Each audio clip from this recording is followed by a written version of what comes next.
Hai, hello, annyeong. Welcome back to Aqua Tutur. Aquakultur bertutur. Halo Aqua Friends, apa kabar? Ketemu lagi sama aku, Syafira Jenny Putri Pribadi, staf divisi multimedia Himakua di Aqua Tutur episode 6. Oke, dan di episode kali ini eh, bersama saya Ivan Prasetya selaku Kadif Divisi Multimedia dan kita kehadiran bintang tamu yang cukup menarik pada episode kali ini, yaitu dari Mbak Aisyah Fitri dari angkatan 2019. Oke, Mbak Aisyah Fitri, mohon perkenalan. Oke, halo Syafira dan juga Ivan.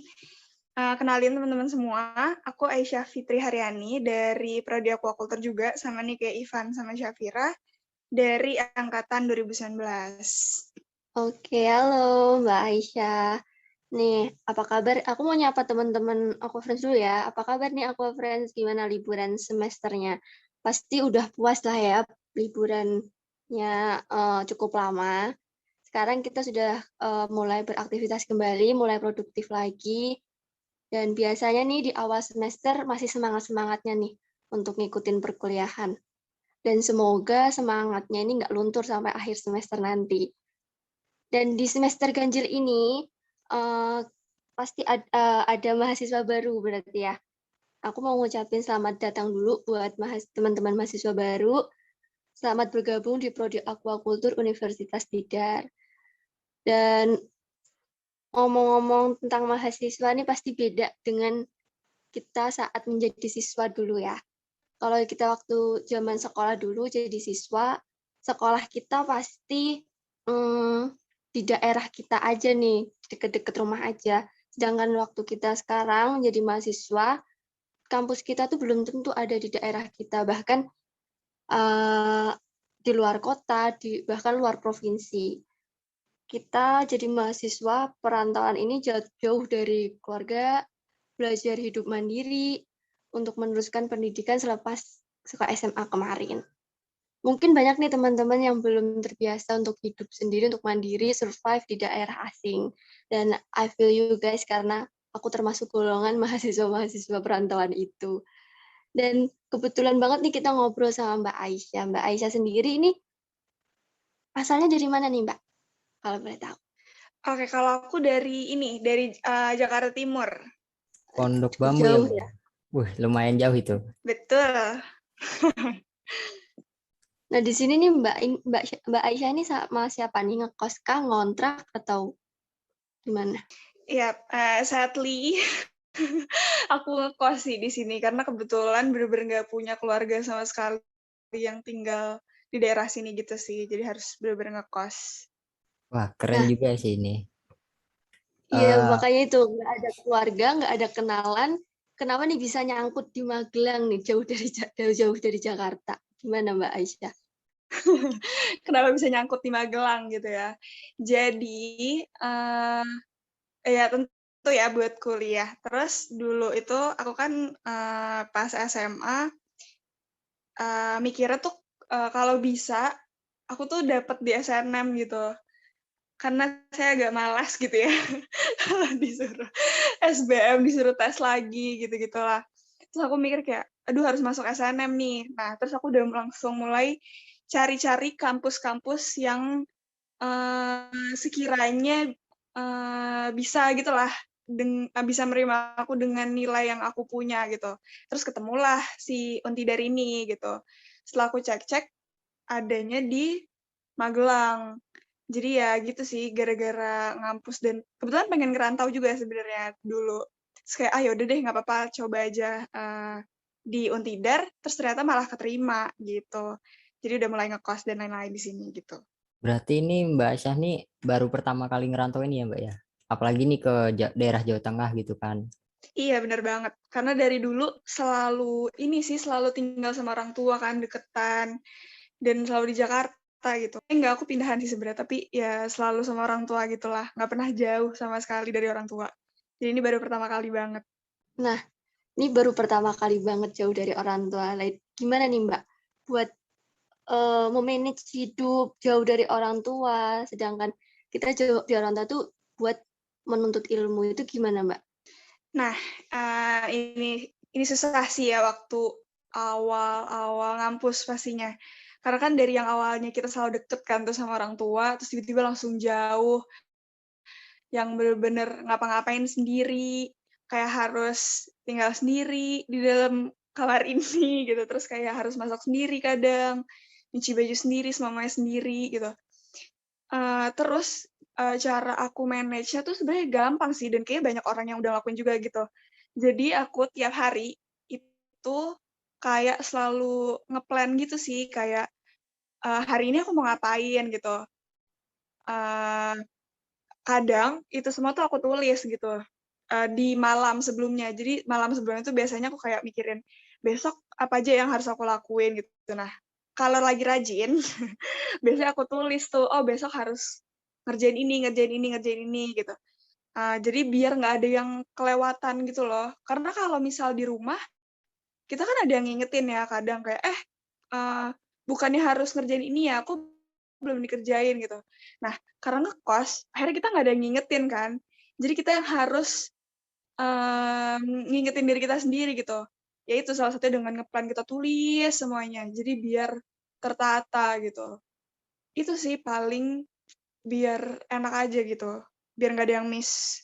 Sama satu lagi ini yang penting juga, manage kehidupan ngekos itu juga salah satunya kan, di ini kan, yang sulit tuh di keuangannya, ya kan? Pasti pada ngerasain juga nih semuanya. Nah, kita kan biasanya dikasih uang, itu kan di awal gitu kan. Nah, biar nggak, apa ya namanya, biar nggak kehabisan duit nih di tengah jalan, itu salah satunya juga kita harus ngeplan gitu sih. Ya nggak sih, Syafira, kamu gimana biasanya? Bener banget, Mbak, sama banget. Bener harus Nah, memanage yang paling sulit itu keuangan. bener, susah banget gak sih? Karena ya itu, banyak banget godaan, jadi bener-bener harus semuanya ditulis biar, kita nggak keteteran gitu di akhirnya. Intinya itu doang sih, semuanya bener-bener harus di-plan, biar walaupun kita jauh dari orang tua, semuanya tetap tertata dengan rapi gitu, kalau menurut aku sih.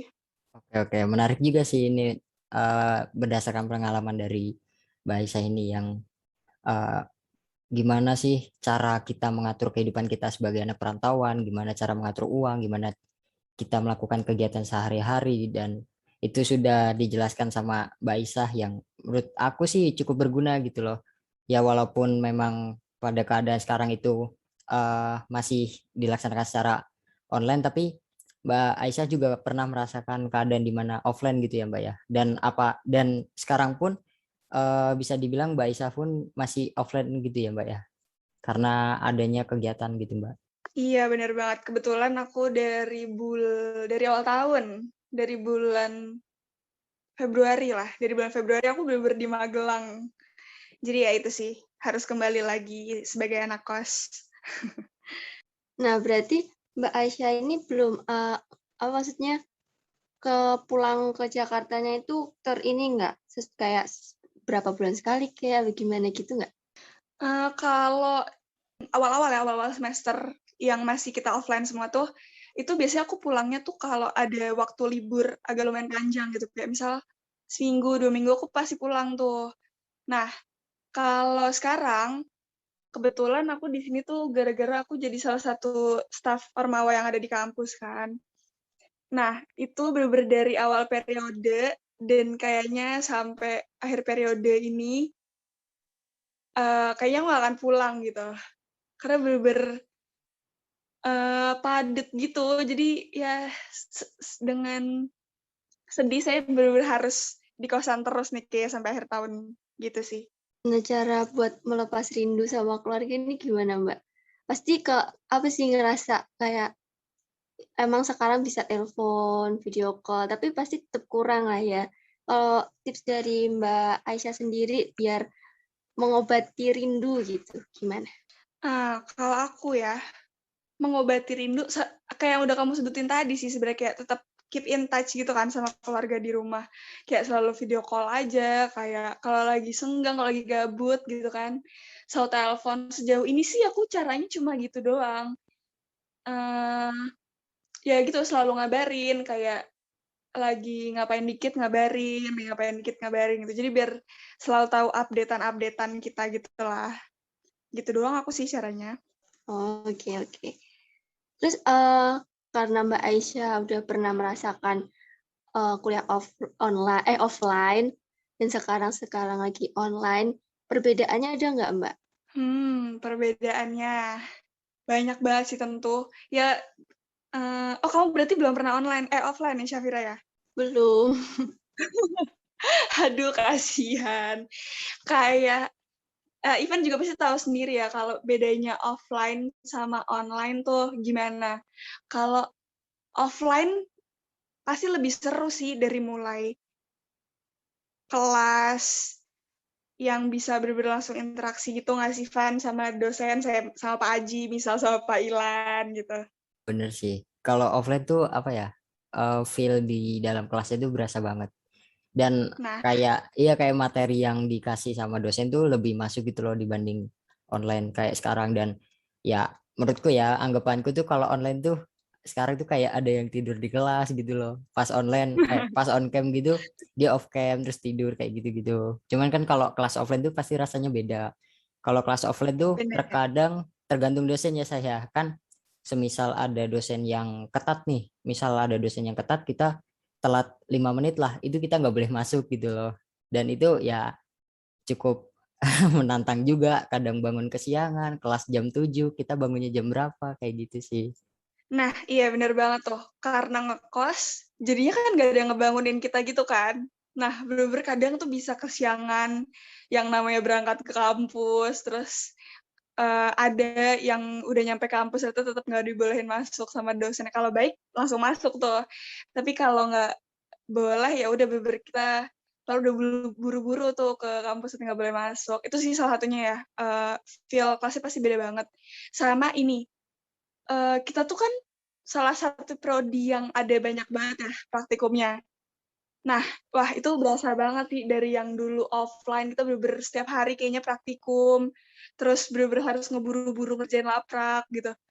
Nah, sekarang giliran online, praktikum kita tuh metodenya jadi ganti semua kan. Jadi bener-bener kayak kadang cuma dikasih tugas ngeresu mungkin atau nge-review jurnal atau apa ya, banyak lah pokoknya metode-metode praktikum yang sekarang. Nah, cuma itu tetap aja gitu, kadang nggak nyampe gitu loh, materinya tuh kadang kayak kurang nyantol gitu. Sedangkan kalau praktikum tuh bener-bener asik banget kalau offline.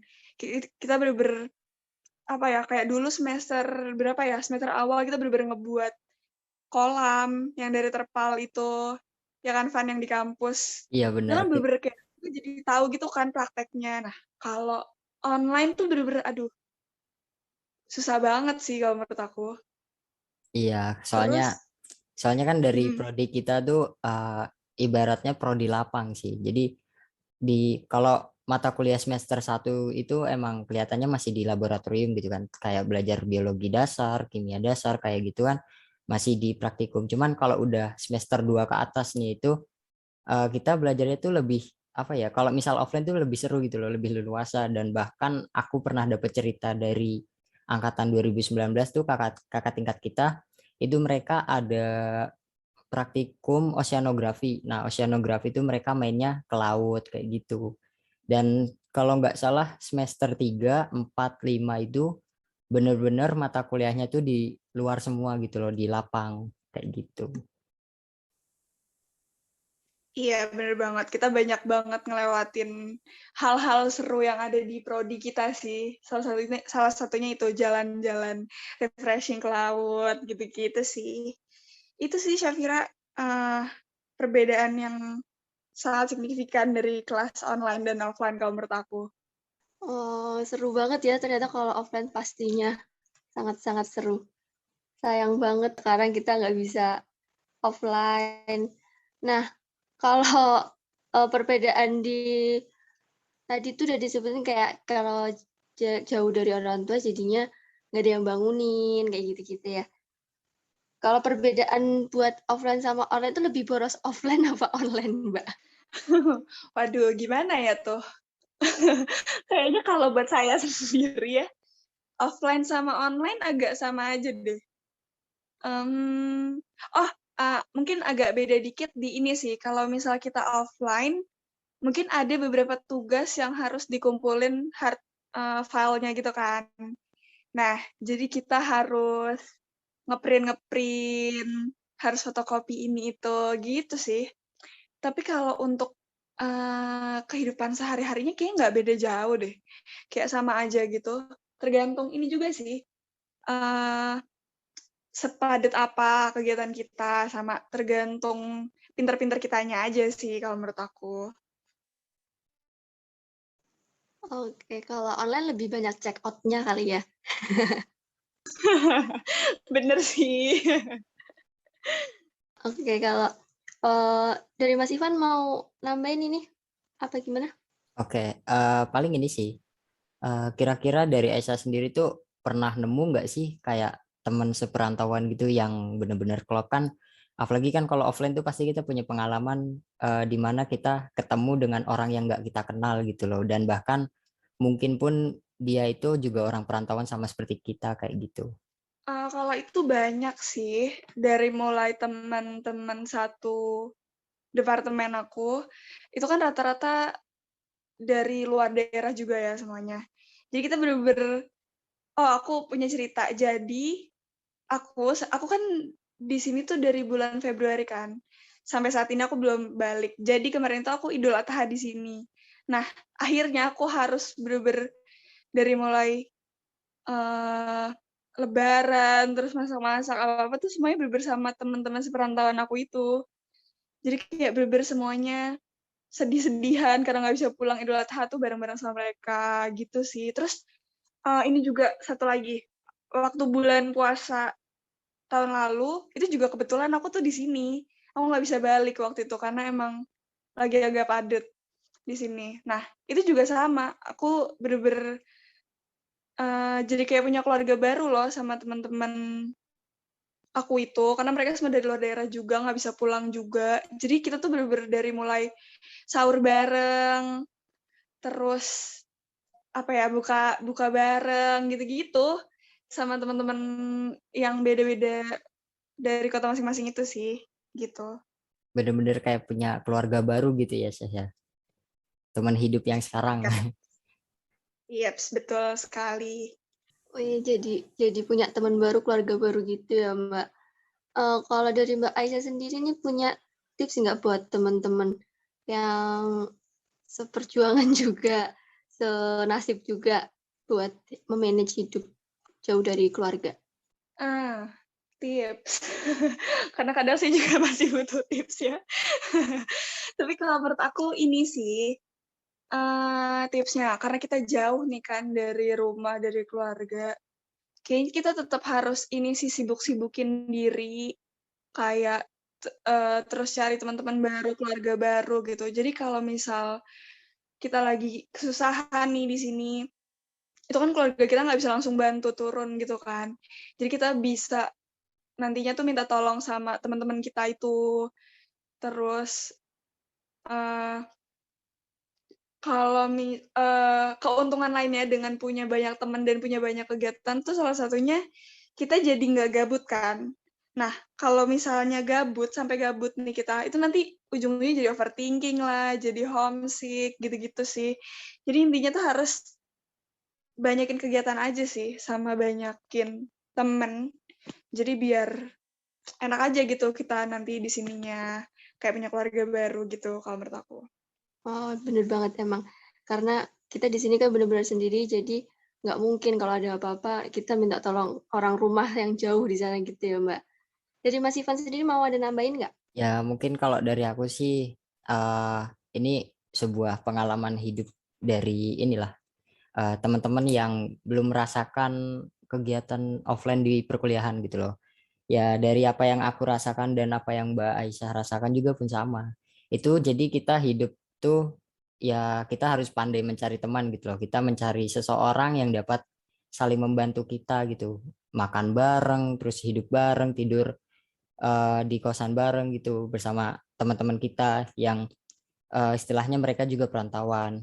Dan Bahkan kita pun ya yang awalnya offline, yang walaupun sekarang online dan awalnya pun offline tuh, kita pas awal-awal tuh semester 1 pasti ngerasain yang namanya homesick tuh. Itu pasti setiap apa namanya? Setiap perantauan tuh yang baru pertama kali ngerantau tuh ngerasain yang namanya homesick. Dan di situ ada yang mulai apa namanya? Sakit lah, entah dia sakit tipes atau panas atau segala macam, atau dia itu kayak ibaratnya masih belum bisa meninggalkan rumah tuh banyak banget kayak gitu. Jadi mungkin untuk suatu saat nanti ya, semoga aja kalau pandemi ini benar-benar berakhir di akhir tahun ini ya, semoga aja dan kalian juga yang kuliahnya online tuh udah bisa offline lagi, mungkin kalian bisa mencoba tips dari Mbak Aisyah tadi gitu, supaya kan dari kalian tuh nggak kaget gitu loh gimana rasanya kuliah offline gitu kan. Jadi benar-benar kalian udah mempersiapkan diri dari jauh-jauh hari. Mungkin dari aku tuh aja sih. Oke, cukup seru ya podcast episode kali ini. Mungkin cukup sekian dulu episode kali ini. Terima kasih buat Mbak Aisyah yang sudah mau bergabung dengan kami untuk ngobrol, berbagi, seru banget, dan pasti menginspirasi tentunya di Aqua Tutur kali ini. Makasih ya Mbak Aisyah. Mbak Aisyah mungkin ada yang mau disampaikan untuk terakhir? Oke, aku juga ini sih mau ucapin makasih banyak buat Syafira dan juga buat Ivan yang udah ngajakin aku ngobrol juga. Udah sih tadi tipsnya udah aku kasih tahu ya. Intinya banyakin teman sama banyakin kegiatan. Sama mungkin ini sih, kayaknya teman-teman maba yang 2020, bukan maba ya berarti, teman-teman 2020 itu kan kadang ada beberapa yang udah ini kan booking kos. Kalau saran aku, mungkin kalau lagi gabut gitu di rumah, bisa gitu nyobain ngekos dulu sebulan di sini gitu loh. Biar tahu vibes-nya anak kos gimana. Daripada mubazir kan tuh uang kosannya. Udah dari aku gitu aja, Syafira. Terima kasih banyak udah ngajakin aku ngobrol. Oke, sama-sama Mbak Aisyah. Iya bener banget buat teman-teman. Bisa nih sambil biar tahu kampusnya tuh kayak apa sih, kayak gitu ya. Oke, sekian dari podcast kali ini. Buat teman-teman, semangat semester awal ini. Semoga semangatnya nggak luntur sampai semester akhir. Dan jangan lupa untuk selalu patuhi protokol kesehatan kapanpun, dimanapun kalian berada. Sampai jumpa di episode bulan depan. Bye-bye. Bye-bye. Nantikan terus episode-episode selanjutnya ya. Bye-bye. Annyeong.